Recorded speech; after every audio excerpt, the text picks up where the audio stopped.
Ayan, mag-a-unboxing tayo. At ano kaya ang laman nito?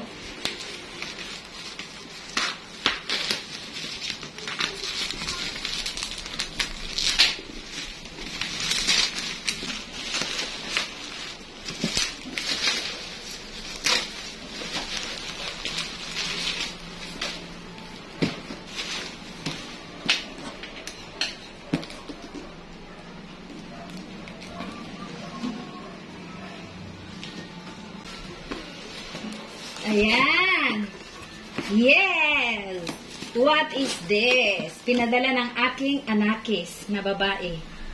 Ayan.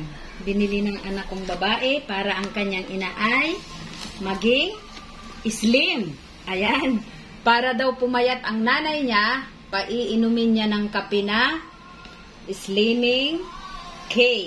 Ayan. Slimming coffee. Ayan. Merong free na Himalayan flavor.